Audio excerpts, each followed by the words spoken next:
নমস্কাৰ বন্ধুসকল সুনীল টেৰন এ ইউটিউব চেনেললৈ আপোনাক স্বাগতম জনাইছোঁ বন্ধুসকল আজিৰ ভিডিঅ'টিত মই আপোনালোকক ইউনিভাৰ্চিটিৰ UGPG সেমিষ্টাৰ এক্সামসমূহ কেতিয়া অনুষ্ঠিত হ'ব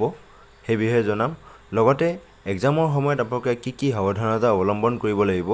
ইতিমধ্যে UGC আৰু MHRD এ দিয়া নিৰ্দেশনাটোত কি আছে কি নাই সকলো কথা মই এই ভিডিঅ'টিত জনাই যাম ভিডিঅ'টি শেষলৈকে চাব যদি ভিডিঅ'টি ভাল লাগে লাইক শেয়াৰ কমেন্ট কৰাৰ লগতে এতিয়ালৈকে যদি মোৰ চেনেলটো সাবস্ক্ৰাইব কৰা নাই সাবস্ক্ৰাইব কৰি মোক উৎসাহিত কৰিব বুলি আশা ৰাখিলোঁ তো বলকচোন আজিৰ মূল ভিডিঅ'টিলৈ আমি আগবাঢ়ো তো বন্ধুসকল ইয়াত কোৱা হৈছে যে university final year exams 2020 UGC release SOPs says all states should conduct exams তো UGC কৈছে যে সকলো ৰাজ্যই তেওঁলোকৰ যিখিনি এক্সাম মানে সেমিষ্টাৰ এক্সামখিনি থাকি গৈছে হোৱা নাই আৰু আজি তাৰিখত গুৱাহাটী ইউনিভাৰ্চিটি যিখিনি সেমিষ্টাৰ সেকেন্ড ফোৰ্থ সিক্স সেইবিলাকৰ মানে ফৰ্ম ফিলআপ চলি আছে তো এক্সামৰ এতিয়ালৈকে নোটিফিকেশ্যন দিয়া নাই কিন্তু ইউজিচিয়ে বা যেটো হিউম্যান ৰিসোৰ্স ডেভেলপমেন্ট ডিপাৰ্টমেন্টে ইতিমধ্যে নিৰ্দেশনা জাৰি কৰিছে যে এক্সামসমূহ পাতিব লাগিব আৰু সেই এক্সামটো কেতিয়া পাতিব এটো ইয়াত কোৱা হৈছে UGC along with MHRD has released standard operating procedure to conduct final year examinations. So exams homu patibo tenuka conduct koribo. The final year exam is scheduled to be conducted by September 30, 2020. So exam homu jekhini semester exam hua nai second hok fourth hok ba sixth hok jekhini UG PG gute kitare exam September mahor pora arambho koribo aru aji jetu Cotton Biswabidyalaya tu koise je Agostor হেহৰ ফালৰ পৰা তেওঁলোকৰ বাকি থকা এক্সামসমূহ conduct কৰিব তাৰ লগতে অহমৰ লগতে দেহৰ যিখিনি ইউনিভাৰ্চিটিৰ এক্সাম থাকি গৈছে সেপ্টেম্বৰ মাহৰ পৰা লবলৈ UGC তথা MHRD ৰ পৰা নিৰ্দেশনা দিছে আজি নিউজটোত কোৱা হৈছে যে university grants commission along with Ministry of Human Resource Development has released the standard operating procedure মানে SOP for conducting the final year or end semester examination conduct hobo exam jikhini final year hok ba end semester examination khini aru the SOP was constructed and released by the commission within 2 days after the release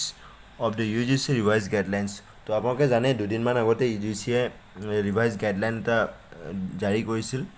আৰু তাৰ পাছতে আজি দুদিন পাছতে মানে তেওঁলোকে 6 তাৰিখে দিছিল আজি 9 তাৰিখে তেওঁলোকে নোটিফিকেশন দিলে যে এক্সাম সমূহ পাতিব লাগে তো the letter issued by UGC states that SOP is constructed for the conduct of examination with measures to be taken in view of the COVID-19 situation SOP follows the revised guidelines issued by UGC on July 6 where it was decided that the end semester examination would be conducted by September 30, 2020 in pen and paper mode, online mode or blended mode. তো বন্ধুসকল আপোনালোকে ইয়াত গুৰুত্বভাৱে চাব লাগে যে এক্সামসমূহ যিখিনি exam online মোডত ল'ব পাৰি সেই এক্সামসমূহ তেওঁলোকে অনলাইন মোডত ল'ব বা ব্লেন্ডেড মোডত ল'ব আৰু যিখিনি এক্সাম যিখিনি আপোনাৰ পেপাৰ এণ্ড পেন মোডত ল'ব মানে ল'বই লাগিব তেনে এক্সামসমূহ পেন এণ্ড পেপাৰ মোডত এক্সামসমূহ ল'ব তো তিনিটা পদ্ধতিত তেওঁলোকে এক্সামসমূহ কণ্ডাক্ট কৰিব প্ৰথম কথাটো হৈছে পেন এণ্ড পেপাৰ মোড দুই নম্বৰ হৈছে অনলাইন মোড আৰু তিনি নম্বৰ হৈছে ব্লেন্ডেড মোড লগতে ইয়াত কোৱা হৈছে যে however SOP was released by the commission after receiving a lot of criticism of the conduct of examination in such a pandemic situation students took to Twitter to protest against the to be conducted exam with hashtags cancel final year exams and students lives matter তো বহুত ছাত্ৰ সংগঠন বা ছাত্ৰীসকলে তেওঁলোকে এক্সামসমূহ postpone কৰাৰ মানে আপিল কৰিছিল Meanwhile, UGC Secretary Professor Rajneesh Jain said, conducting final year examinations for graduation or post-graduation courses is very important and the safety of students is our prime concern.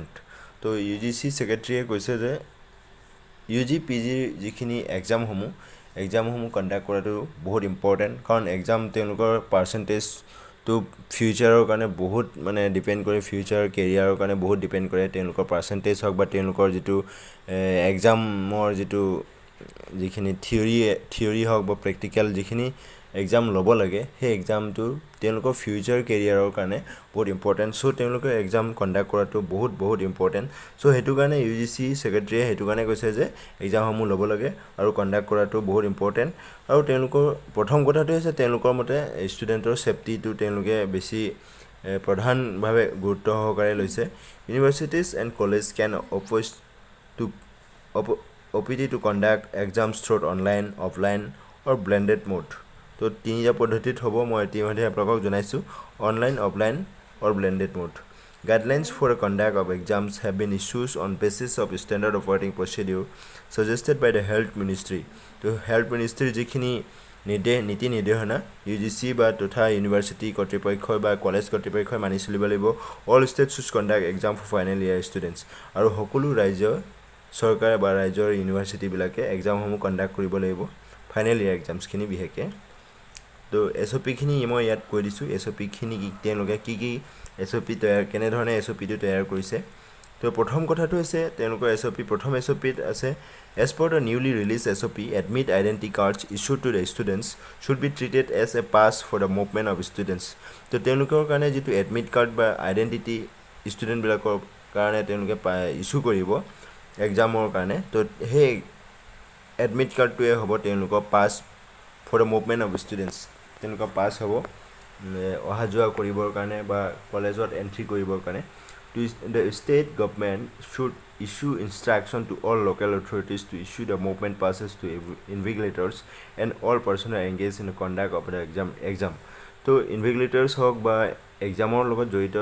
ব্যক্তিসকলৰ কাৰণে চৰকাৰে পাছখিনি তেওঁলোকক ইছ্যু কৰিবলৈ তেওঁলোকে নিৰ্দেশনা দিছে আৰু ছাত্ৰ ছাত্ৰীৰ ক্ষেত্ৰত তেওঁলোকৰ এডমিটটোৱে হ'ব পাছ 2 নম্বৰটো কথা হৈছে the examination hall should be sprayed with disinfect including floor walls gates door etc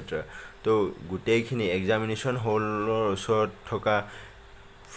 মানে গেট হওক বা ৱালছ হওক বা ডোৰ্ছ হওক সকলোখিনি ডিসইনফেক্ট কৰিব প্ৰথমতে তাৰপিছতহে ছাত্ৰ ছাত্ৰীসকলক সোমাবলৈ দিব sanitizer bottles along with liquid hand wash should be arranged at the entry gate আৰু এন্ট্ৰি গেটত